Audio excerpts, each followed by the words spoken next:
So welcome back to the pod. Delighted to have Conor Cotton with me from Not Going To Uni.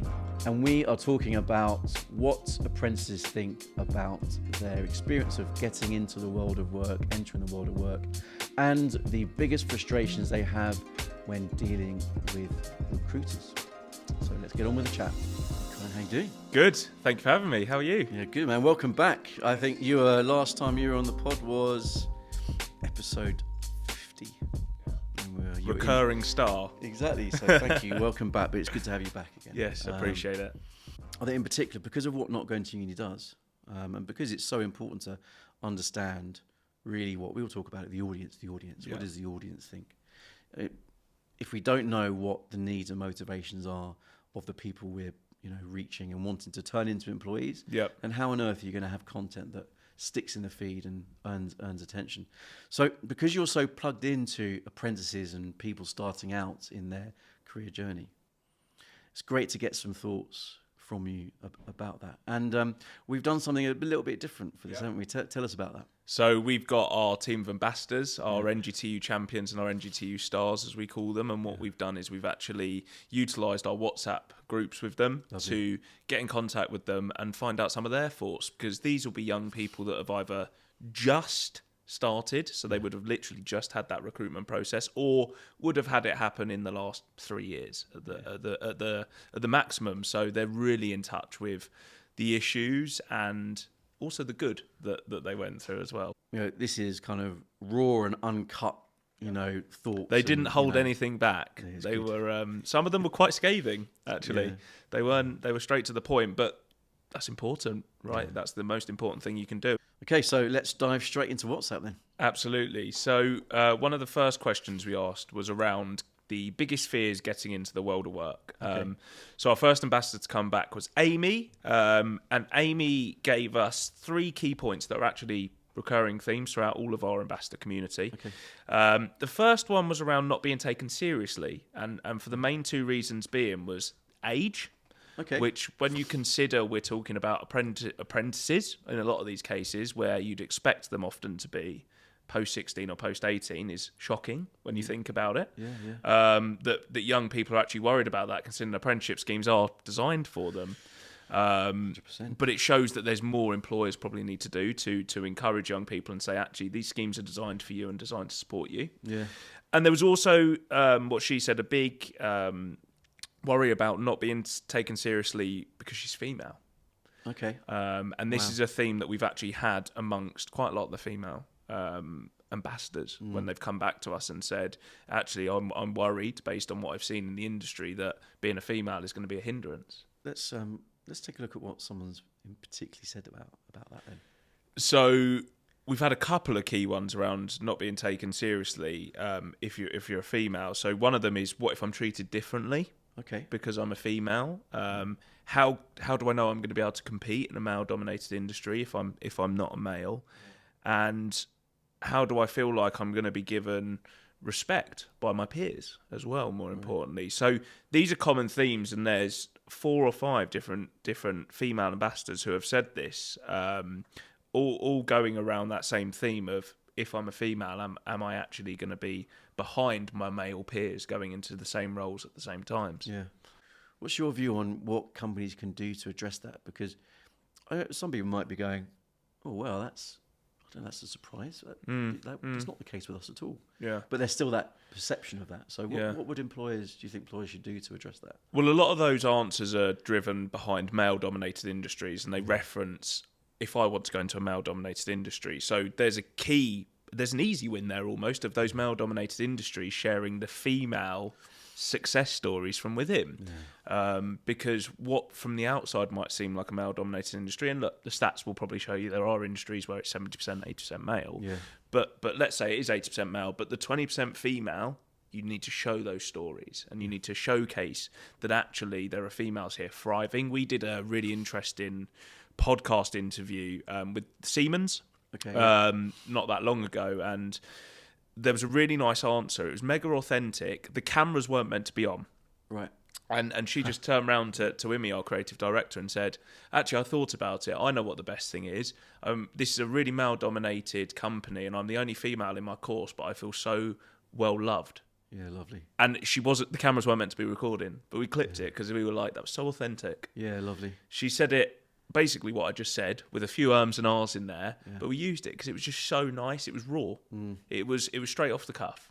She went, that's why I like it. And that's what these young females going into the world of work that are worried about male-dominated industries, etc., need to see. They need to see those people championing that actually it's okay, and come and join that company, and maybe change that stereotype as well. And it's having those role models are really important, isn't it? And it's going to feed itself. Ultimately, the more role models you have, the more people will join. I think in particular, what I find really interesting what you're saying is that kind of that rawness of things, and actually kind of showing that vulnerability. And I think that in itself is great for individuals who are, starting out, or those for employees who have been working for a few years, to actually be quite raw with their experiences and their concerns, because it just makes them normal, makes them human. I think sometimes there's this perception that you've got to come across as absolutely perfect. But you say that, when that person, she said something, that was when you weren't officially recording. Yeah. But you got some of the best stuff, and I find that time and time again. So, it's always those off the cuff things. Yeah. And it's funny that what you just said about not being perfect. That's actually one of the themes that they're talking about is, you expect me to come in and be perfect. Yes, yeah. That's actually one of the concerns that all our ambassadors were saying when they went into the world of work was, are you expecting me to come in and be perfect and be polished and be ready? Yeah. Because that's the gist I'm getting when I read a job description that sounds like it's for a senior role, but it's for an inexperienced 18-year-old. Yeah. So it's funny you said about perfect. So what else have we found? Let's jump back into WhatsApp. So some quite common themes was around not being given any trust and responsibility by their employer. So our ambassador community, one common theme is they're very driven young people. That's why they're ambassadors. That's why they applied to be ambassadors, because they're driven around progressing their own careers, their personal brands, etc. So going into the world of work, they obviously had a lot of motivation to progress their careers. And there was a big worry around, actually, will my employer, am I the run to the litter, basically? Okay. When I go into, and that was a common theme through a lot of these young people saying, will I just be bottom of the food chain, almost disregarded, won't get any trust, won't get any responsibility, get micromanaged, and that's it? Okay. Comes back to lack of awareness, probably, amongst a JD only gives so much of the picture. 100%. Actually, when you go and follow an apprentice for the day, you might be like, oh wow, you actually do a lot more than I thought. Yeah. So links in with that other fee. That other theme. Then there's a big one around imposter syndrome as well. That actually, am I ready? Okay, that's an interesting one. Right. So someone actually literally put, am I ready? ? In brackets, they put imposter syndrome. Wow. And then someone else said imposter syndrome, just in as a point. So someone said imposter syndrome, not feeling good enough to be there. Everyone has a little bit of imposter syndrome in different scenarios. Yeah. I get it. I'm sure you get it, etc. Whether you're in the early stages, the middle stage, or the last stage of your career, you'll have it at different times for different reasons. Yeah, exactly. I'll often get it where I'm like, am I doing what I should be doing? Should I be doing better? Should I be doing more? Am I just not right for this? Everyone has that self-doubt. Yeah, absolutely. And it's important to address that. It's important to talk about that. It's important to share that. Especially that if you're internally with line managers and whoever else, friends, family, whatever. But for employers, that's that then onboarding process when they're in, is giving them that support to hopefully mean they can hit the ground running, but also feel like they should be there. Yeah. Because they should. Like you said, they've gone through an assessment centre process and interviews, all these varying, and some of those processes are way too long, by the way. They are ridiculously long for the sake of being long. I get it if you're going into the RAF, or something like this. I kind of get that, because you're talking about something that is high octane and there's big risk involved. Yeah. But there are some companies that process sake. Yeah, I'm not calling them out, but calling them out there. No, you're right. Absolutely right to say that. Yeah. But then they're still doing that and still having these issues going into the world of work of, actually, should I be here? Yeah. So we need to ensure that they're then cultivated and rewarded and celebrated. That yes, you do deserve to be here, and this is hopefully some support for you in your first few weeks. I think you're absolutely right. And I think it also is pre-application as well, because it's about employers actually creating that content, but also those experiences for people they're actually going to make them realise that they're really good at what they do and they have the skills to do it. So, for example, with the REF and Find Your Force podcast that we've been working on together, love it, is that is very much geared up for that. It's not going, come and work for us, we're great, although of course we want that to be a byproduct of that. The 100% focus of this is not about promoting the REF, this is about how can we be that utility for people listening so they can understand that they actually, even though they are at the very start of their career journey, they've got a lot to offer. Yeah. Definitely. And showing how you value your employees. There was an interview we did on, I think, the last series of the vidcast. It was that or the last live broadcast, and we had a parent, and then we had their son or daughter come on as well. Oh, yes. And it was really interesting. And I think the daughter spoke about imposter syndrome because obviously her dad was there. Yeah. She felt like, am I actually meant to be here? And she said actually what the RAF did really well was kind of grounded her. Yeah, you are meant to be here. It doesn't matter about the fact that your dad's been here. Your dad's a completely different, he's his own person. He went through his own training phase. He did his own assessments. It's all about you. And you've earned the right to be here. And that's what people need to remember. They've earned the right to be there. If they've got that offer letter, they've signed their contract, they deserve to be there. They've earned the right to be there. And that's advice for young people, not employers. That's advice for young people that get to that stage. And that's not actually, they're not at the start of their journey. They're well into their journey. Their journey's 18 years in. A human being. Yeah. Their journey's 16 or 18 years in. You know, depending on what stage they're going into the world of work. If they do a 16 plus apprenticeship or 18 plus and they do a first year job, for example, they've done all their educational life, so to speak. If they're not choosing to go to university, so yeah. I think when we're talking about young people, Gen Z, and talking about imposter syndrome, I'm in the back of my head got the cynics out there who will be going, probably very active on Twitter in a negative way. Snowflakes, what's going on? Why are they being so so sensitive? Can I say bollocks? Yeah, you can. It is bollocks. It really grinds my gears that that's being said. It's a lie. What's the deal? Yeah, it's a lie. Yeah. It's.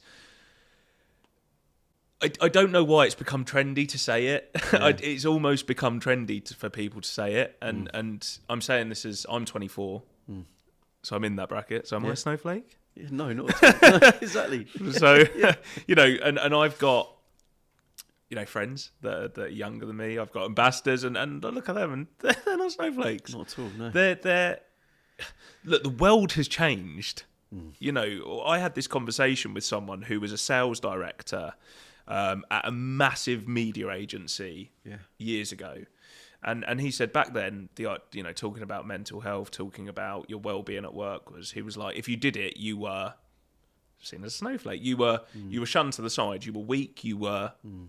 They'd probably find a way to give you your P45. You're a hindrance to us. Now people share that openly, and he said it's made him realise that actually, yes, they were doing great things back then. They were signing business and stuff, but he said no one was actually really happy. He was like, when I look at my sales team, he was like, there weren't happy people. He said actually, the fact that young people are sharing, talking about mental health, they are talking about taking breaks at work and all this sort of stuff. The things that the older generation say, oh, that makes you a snowflake, is actually really beneficial for everyone, be it old and young, because people are learning these new ways of working, people are learning these new ways of productivity, and so on and so forth. The world's moving, things are changing. You've got to align with it, right? And that's the most important thing. So yes, bollocks though. Anyone who says the snowflake's bollocks, and at me on Twitter. Feel free. Yeah, I mean, you're absolutely right. As I said, it kind of really grinds my gears when I hear snowflake being pushed out there. Right, so that leads us nicely on to our second and final question, which was around what are the biggest frustrations that they have with recruiters and going through the recruitment process. So let's jump back into WhatsApp. So again, common themes. In fact, you could have probably plagiarised all their answers because they're pretty much the same. I'll start with the smaller one. Okay. The smaller one is not valuing your time always. Okay, so, interesting. I actually asked one of the ambassadors to sort of elaborate on what they meant by that, and they said they'd almost, because they were early in their career and they were a fresh hire that's not experienced hire, senior hire, etc. They almost just wanted them off the phone, or they just wanted quick conversation. It was like, okay, whatever, bye. Okay. And they said this one apprentice who I spoke to said every conversation they had, bar the company they joined, was the same. Right. It was almost like they didn't care because it was about an apprentice job and it doesn't really matter. That's a shame. Okay. And apparently one of the recruiters was basically like, yeah, look, this isn't really a priority to me. I've got like these senior roles to be hiring for, so let's just hurry this through. And I was like, that's not good. That's not good. Bad customer service, isn't it? Well, also, Jeez. She actually named and shamed the employers, which I won't Really? do. No, but no. But that's from an employer brand perspective. This is an apprentice who's got 25, 30,000 followers on TikTok and growing. Yeah. And all it takes is her to post a TikTok video on why she works at XYZ company and her journey applying, and she might just name drop. Yeah, totally. I applied for these companies and they said this. Employer brand out the window. 100%. Because those 30,000 followers plus, by the time if she did post that, will be the target demographic for them. Yeah. So that's why you need to be really careful as well about doing things like that, because young people talk, young people have social presences now. Yeah. It's very easy to get something go viral in this day and age. Yeah, 100%, especially on TikTok. So that was an interesting one because I never really thought about that. And then the other one was around, before I go on to the big one, was around not paying attention to your CV and qualification. So actually, one of our ambassadors said that they felt they were being put forward for roles that were just unachievable. Right, okay. It was just, it was almost like they had, it was an exercise. They had to put X amount of CVs in front of someone. Gotcha. Okay. And they ended up wasting a lot of time. Okay. In their recruitment process, in their application process, I should say, because they were being put forward or speaking to people about things that were just irrelevant at the end of the day.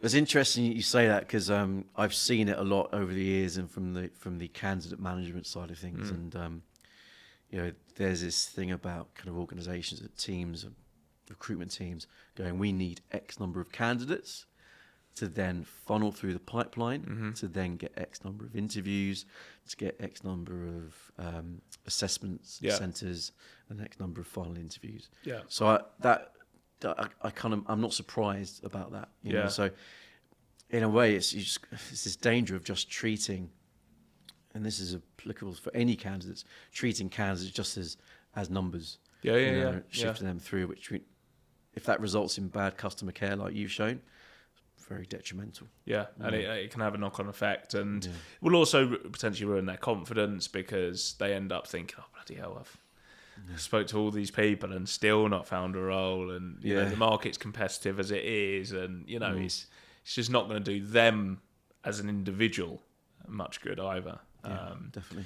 So then the biggest theme, which no one is going to be shocked about, because it's, go on LinkedIn and type in #recruitment, it's everywhere, is around not giving feedback, no answers, not hearing anything, whether successful, unsuccessful, whether being, okay, you're being pushed to the next stage. Feedback is minimal. There is a lack of feedback, and there's just a lack of communication from companies, recruitment firms, recruiters, you name it. And every person said the same thing.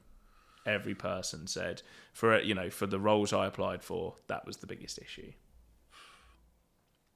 Why is that? Every recruiter will say it's time. I reckon we could probably, between me and you, go through our black books of heads of recruitments and get them all lined up here, and they will all say, we have not got the time. You can do integrations that will automate feedback. Absolutely. So I spoke to one of our clients, is Generation UK, who runs skills boot camps, amazing organisation. Spoke to their marketing manager the other day, Chloe, who I know really, really well. We were talking about feedback loops for candidates. They've built a big integration, a big automated system to allow for constant feedback. Then in amongst that automated system will be actual touch points with an actual recruiter. Yeah, bro. But at least there's something. Yeah. And she actually made the comment of, I just can't believe no one else does that, because it's so easy. Once it's set up, it's done. Runs itself. There is software out there that's idiot-proof. Yeah, totally. It's completely idiot-proof. Yeah. That anyone, even with a lack of technical knowledge, could set up to ensure that there's automated feedback. whether it's thank you for application, whether it's thank you for applying. We're now screening some of these candidates. Please expect a call. In the meantime, here's a handy video for getting ready for that screening interview. 100%. Boom, done. And actually, it's taken you an hour to set that integration and that automation up, but the benefit's tenfold. Yeah. And because candidates will just pull out. And later on down the line, they might actually end up ghosting the recruiters. Say, actually, you know what? I've got another job. Or they may never want to work at that company. Yeah. They might be like, this company don't really look after me.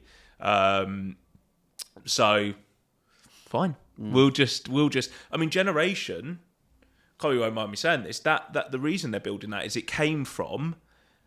They realised they were spending too long between touch points, having contact with candidates in that application process. So they said that, well, then we need to do something. We haven't got the resource, so let's do something that isn't resource heavy. Yes, it's a resource for half a day to build it, but then it's done. Yeah, exactly. So I have so many clients that work with Not Going To Uni who say the same thing. Yeah. Haven't got the time. And I'm like, you probably have half a day's time to build something or get someone to build something. Christ, get a freelancer to do it. Like, I think sometimes it's a bit of a cop-out excuse.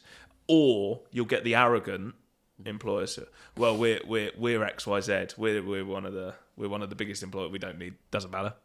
And you're like, well, that's not really good for your brand, is it? Because it goes back to what I said earlier. Young people talk. And from a B2B perspective, that person might end up being a potential client of theirs. Could be a potential client. Could be. They might go and start a business that you want to buy, and they remember that you never got in contact with them, so they think, do you know what? No, not doing that. And people don't realise that. So I think feedback, like I said, there's so many ways you can do it. It can be automated. It can be really light touch. It can be really heavy touch. It can be whatever you want it to be. Make sure it's something. And actually, I was at a conference back in October when I was on stage saying, what can be done to ensure that small teams can communicate with candidates properly. Yeah. I said, look, at least like you said, do something. Keep warm activities as well. Exactly, keep warm activities. Exactly. And keep warm activities doesn't mean you need to go and set up an event. No. Don't get me wrong, if you have the resource or the capability to set up a little event, a little networking, whatever it may be, amazing. So you could create content that gets fed to them in those automated loops. Yeah. You could... you might have like some game-based activities they do, whatever it might be. There's things you could do, and those keep warm activities I think are really good. I know Association of Apprentices do a keep warm activity for once you're successful. So once you've been successful for an apprenticeship, they do like a big keep warm activity for incoming apprentices, which are really nice. But employers can definitely do things themselves, or they could club together. They could club together, like the law industry could club together and do something for the law industry, for example. Yeah, true, yeah. Just because you're competitors doesn't mean you're all trying to do the same thing. Yeah. At the end of the day, you're all trying to support young people into careers. So there's times where you actually need to put your arm around one another and share and support, and work collaboratively. Yeah, and that's something that Danny Matthews mentioned. Danny was at the time at Co-op when we did that online virtual RecFest. Yeah, RecFest, which is great. And he talked about how actually, the panel talked about collaborating, and actually it's good for everyone if we pitch together. So let's just finish off with we've talked about some fixes, but how can this be fixed? What's your kind of final thoughts on that? Good question. Heavy loaded question. Put together a feedback loop for that application process and for each stage. Automate it if you need to. There's tools like Zapier, etc. There's all these automation tools out there that you don't need coding or development experience to be able to use. 100%. Work collaboratively as an industry, as a student employer body, however that may be, and share what you're doing, where your struggles are. And the final one, speak to young people. Ask young people their opinion, like we've done today. Just ask young people what they think. Ask them feedback on your application process. Ask them feedback on those first weeks at work. Ask them feedback on your employer branding that's going towards them. Ask them feedback on your TikTok page. It doesn't. Just ask. They will give you 9 times out of 10 raw, authentic answers, and that's important. And that will shape your strategy and those feedback loops and anything else that you do in the future. Yeah, you're 100% right, Conor. I think, look, you take all those insights and that approach, you feed it into the content you're creating. Content in terms of events, but also actual content you're capturing. Video, podcasts, anything. Plug that back in, because ultimately a lot of what we're talking about is just nurturing leads into the business. A bit like you would in a B2B funnel. Exactly. If you're selling something. Exactly. You'd have all those touch points along the way. Exactly. Brilliant. Thanks very much, mate. My pleasure. Thank you for having me on. All right, man. Take care.